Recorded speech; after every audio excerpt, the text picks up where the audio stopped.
I used to believe a man's home could outlast his heart, that the walls you raise with your own hands somehow remember you, the laughter you filled them with, the nights you fought to keep the lights on, the quiet mornings when your child took her first steps across a floor you laid plank by plank.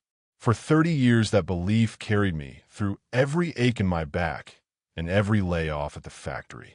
I told myself, if I just keep going, she'll always have something solid to stand on. And for a long while, that dream felt real. But dreams, I've learned, don't crumble all at once.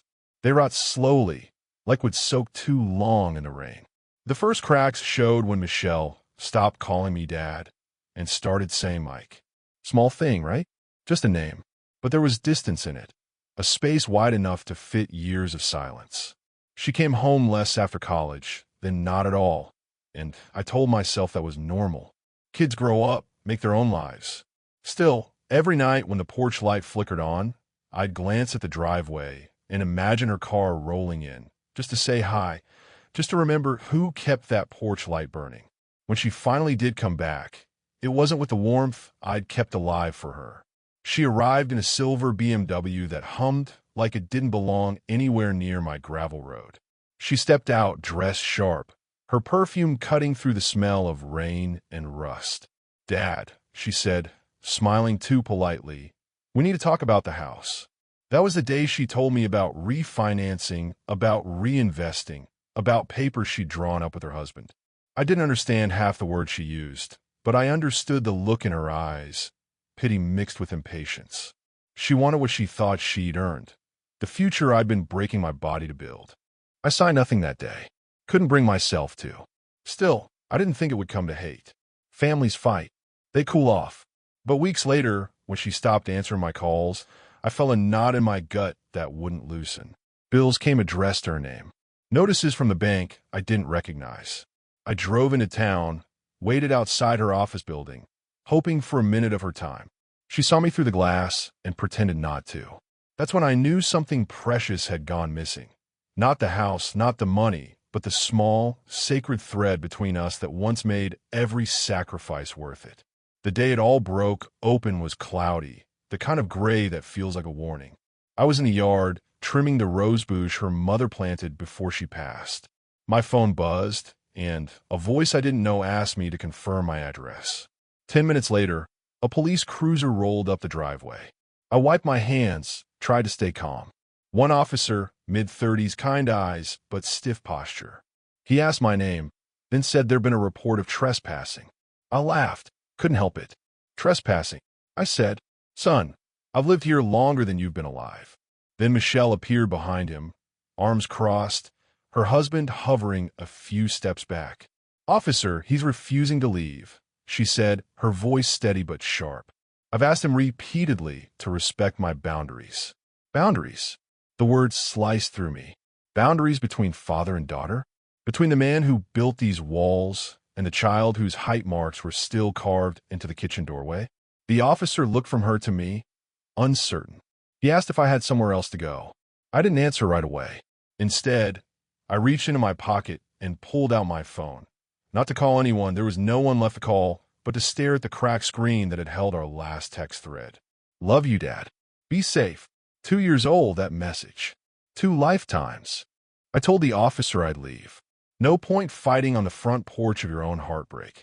I walked inside, one last time, each step echoing like a goodbye.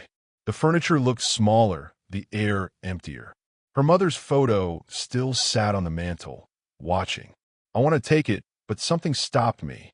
Maybe pride, maybe pain. I just whispered, "You'd have known what to say to her," and turned away. Outside, Michelle stood rigid, avoiding my eyes.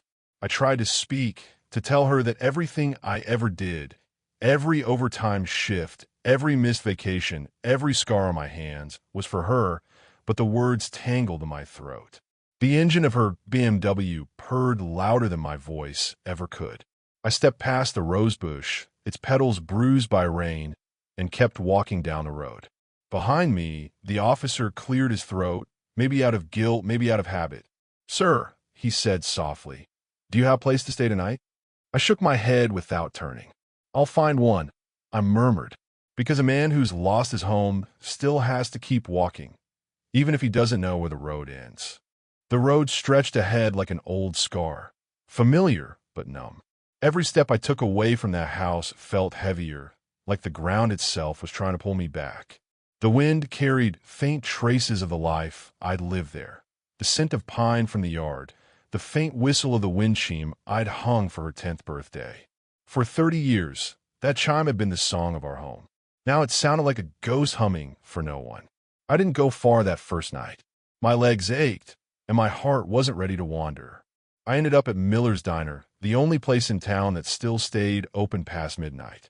The same cracked leather booths, the same flickering neon open sign. The waitress, June, hadn't changed in 20 years, still wore her name tag crooked, still poured coffee like she was baptizing souls. "Mike," she said, blinking, "ain't seen you in ages." I nodded and slid into a corner booth. She brought me a cup before I even asked, black as regret. We talked a little, small talk mostly, until she asked about Michelle. I froze. The words wouldn't come. I just shook my head and looked out the window, watching rain streak down the glass. She didn't press. That's the kind of kindness small towns still know. Silence when words would hurt more. When I left, she slipped a paper bag into my hand. "Just in case," she said. Inside was a sandwich and a folded napkin with her number written on it. "You don't have to be alone, Mike." I smiled, thanked her, and stepped back into the night, where the street lights buzzed like tired angels. I slept under the old train bridge that night. The ground was damp, the air cold enough to bite, but I've known worse. Back in '82, when the factory closed for 3 months, I'd lived out of my truck until they called us back. I remember thinking then that I'd never let my family feel that kind of hunger or fear again. Funny how promises turn to ghosts. They never leave you, even when everything else does. As I lay there, I pulled my jacket tighter and stared up at the beams above. Rust had eaten through the metal, just like time had eaten through my family. Morning came slow, the way it does when you've barely slept. The sun cracked through the fog, turning the world silver. I got up stiff, brushed off the dirt, and walked toward town. People stared, not unkindly, but with that small-town curiosity that smells like pity. At the general store, I bought a cup of instant noodles and warmed my hands over the steam. An old man at the counter recognized me. "You used to live up on Maple Lane, right? That big white house." I nodded. "Heard your daughter took it over," he said, not out of malice, just conversation. I managed a smile that didn't reach my eyes. "Yeah," I said softly. "She's making it her own." For the next few days, I drifted. I stayed in the back room of the church one night. Father Raymond let me sweep floors in exchange for a warm cot. He didn't ask questions, but he prayed with me before lights out. His prayer wasn't about forgiveness or strength. It was about peace. "Sometimes," he said, "peace is what's left when love has done all it can." I held on to those words like they were a rope, because the truth was I wasn't angry at Michelle. I was hollow. Anger burns hot and fast, but this was cold, like standing in an empty house and realizing the echoes belonged to someone else now. One afternoon, I walked back toward the hill overlooking our neighborhood. From there, you could see the roof of my old house, white trim glinting in the sun, the garden neat, the driveway clean. A "for sale" sign leaned against the mailbox. I guess even that wasn't enough for her. Maybe she and her husband were moving somewhere bigger, somewhere newer. I wondered if she'd ever think of me when she packed her things, if she'd find my old toolbox in the shed or the carved initials on the oak tree out back. Probably not. Some memories are too inconvenient to carry. I spent the next week helping at the diner during lunch rushes. June insisted I take meals instead of cash, and though my pride fought it, my stomach won. Between customers, I'd wipe tables and listen to the town gossip float by. Who got married? Who lost their job? Whose kid made the team? Ordinary life kept spinning, even when mine had stopped. And somehow, there was comfort in that. The world didn't owe me anything. It just moved on, patient as the seasons. One evening, as I was closing up, a young boy came in. Couldn't have been older than 12. He wore a backpack almost bigger than him, and asked if he could have a glass of water. June was counting the till, so I poured it for him. We talked. His parents were fighting, he said. He just needed a quiet place for a while. I nodded. I understood. He reminded me of Michelle at that age. Curious eyes, soft voice. When he left, he said, "Thanks, mister." Just that. But it hit me harder than I expected. It had been years since anyone thanked me without a hint of obligation. That night, as I walked back toward the bridge, something inside me shifted. Maybe it was small, maybe it was nothing, but I felt it, the faint hum of life returning. Pain doesn't fade by being ignored. It fades by being understood. I sat by the river, watching the moonlight dance across the water. I thought about every nail I'd hammered, every laugh we'd shared, every mistake I couldn't undo. And then, for the first time in a long time, I let myself cry. Not out of bitterness, but release. It's strange how loss can open you up to the beauty you used to overlook. The chirp of crickets, the smell of rain-soaked earth, the warmth of a stranger's kindness. They all became louder, clearer, as if the world was trying to tell me, "You're still here." I didn't have a house anymore, but I wasn't without a home. Home, I realized, was the collection of moments we carry in our hearts, not the walls we sleep between. A week later, I found work sweeping floors at the old repair shop by the highway. The pay was small, but it gave my hands something to do. Every morning, I'd roll up the doors and breathe in the scent of oil and sawdust, the smell of men who fix things because breaking is easier than mending. The owner, Earl, was 72 and half-deaf. He didn't talk much, but one afternoon, as we shared lunch on overturned crates, he said, "You look like a man who's been emptied out." I smiled, nodded. "Maybe that's not a bad thing," he added. "Empty makes room for new." Those words settled deep. Nights were still quiet. Sometimes I walked the back roads until the moon rose high. I'd pass houses lit warm from inside, shadows moving behind curtains, laughter slipping through the walls. I didn't envy them anymore. I just hoped they knew how fragile it all was. Love, family, home. They look solid, but they're as delicate as breath on glass. Lose attention for a moment, and the warmth fades. One Sunday, while cleaning the shop, I found an old photo album buried in a drawer. Inside were pictures of Earl and his kids, frozen in summers long gone. He told me his eldest hadn't spoken to him in years. "We had words," he said softly. "Pride got in the way. You know how it is." I did. We sat there a while, two fathers bound by the same silence, staring at the same kind of absence. Before he locked up that night, he handed me a small key. "Use the cot in the back room whenever you need." A man shouldn't sleep under bridges forever. The first time I lay on that cot, I dreamed of the house. Not how it ended, but how it began. The day we bought the land, the smell of fresh lumber, the way little Michelle ran through the half-built frame shouting. A week later, I found work sweeping floors at the old repair shop by the highway. The pay was small, but it gave my hands something to do. Every morning, I'd roll up the doors and breathe in the scent of oil and sawdust, the smell of men who fix things because breaking is easier than mending. The owner, Earl, was 72 and half-deaf. He didn't talk much, but one afternoon, as we shared lunch on overturned crates, he said, "You look like a man who's been emptied out." I smiled, nodded. "Maybe that's not a bad thing," he added. "Empty makes room for new." Those words settled deep. Nights were still quiet. Sometimes I walked the back roads until the moon rose high. I'd pass houses lit warm from inside, shadows moving behind curtains, laughter slipping through the walls. I didn't envy them anymore. I just hoped they knew how fragile it all was. Love, family, home. They look solid, but they're as delicate as breath on glass. Lose attention for a moment, and the warmth fades. One Sunday, while cleaning the shop, I found an old photo album buried in a drawer. Inside were pictures of Earl and his kids, frozen in summers long gone. He told me his eldest hadn't spoken to him in years. "We had words," he said softly. "Pride got in the way. You know how it is." I did. We sat there a while, two fathers bound by the same silence, staring at the same kind of absence. Before he locked up that night, he handed me a small key. "Use the cot in the back room whenever you need." A man shouldn't sleep under bridges forever. The first time I lay on that cot, I dreamed of the house. Not how it ended, but how it began. The day we bought the land, the smell of fresh lumber, The way little Michelle ran through the half-built frame shouting, "This is my room." I woke up smiling through tears. For the first time since everything fell apart, the memory didn't stab. It soothed.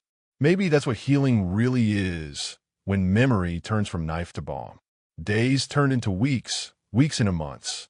I started fixing things for neighbors who couldn't afford a handyman. Leaky faucets, busted fences, the odd lawnmower that refused to start. They paid me in gratitude more than dollars, and that was enough. Somewhere along the way, I stopped counting what I'd lost and started noticing what I still had. Strength in my arms, breath in my chest, and a story that still had chapters left to write. Then, one late afternoon, as the sky bruised purple, a car pulled up outside the shop. The engine idled, hesitant, like its driver was debating the decision that brought her here. When the door opened, I saw her, Michelle. She looked older, or maybe I just finally saw the weight she carried. Her eyes darted around before settling on me. "Dad," she said, the word trembling as if unused. I didn't move, just waited. She took a breath. "I sold the house." My heart stuttered, but she went on. "It didn't feel right." None of it did. I nodded slowly. Words felt fragile in that moment. She stepped closer, holding something out, a small wooden box, the one that used to sit on her mantel. "Mom's keepsakes," she whispered. "I thought you should have them." Inside lay her mother's wedding ring, a dried rose, and a photo of the three of us on the front porch the day we finished building. I ran my thumb across the image, remembering the warmth of that moment. Her mother's hand on my shoulder, Michelle's tiny grin, sunlight turning her hair gold. "I'm sorry," she said then, voice breaking. I thought if I took control, I could finally feel grown up. But all I did was push away the only home I ever had. For a long while, I didn't answer. The wind moved through the open bay doors, lifting the scent of oil and dust. Finally, I said, "We can't rebuild the same house, sweetheart, but we can build something new." Her tears fell fast then, and when she stepped into my arms, I felt the years of distance dissolve, slow and steady, like thawing ice. No grand speeches, no promises, just a father holding the child he never stopped loving. That night, after she left, I sat outside the shop watching the stars. The world was quiet except for the crickets and the faint hum of highway lights. I thought about the journey, how losing everything had stripped me down to the bone, and yet somehow that emptiness had made room for grace. The house was gone, but the heart that built it was still here. And maybe that was the Real foundation. Not wood, not brick, but forgiveness. Months later, Michelle started visiting every Sunday. We'd share coffee on the shop's front step, talk about her new apartment, about her work, about the little things that make ordinary life worth living. Sometimes she'd help me fix an old radio or paint a chair. One morning she said, "You know, I finally understand why you worked so hard on that house. You weren't building walls. You were building a way to say I love you without words." I smiled, unable to speak because she was right. Some of us aren't poets or talkers. We build, we mend, we give. That's our language. Now, as I tell you this, the shop is quiet again. The sun's setting over Maple Lane, and the light slants through the dust just like it used to through the kitchen window of the house I built. I don't own much anymore, a few tools, a cot, and a heart patched together by time. But I've learned that ownership was never the point.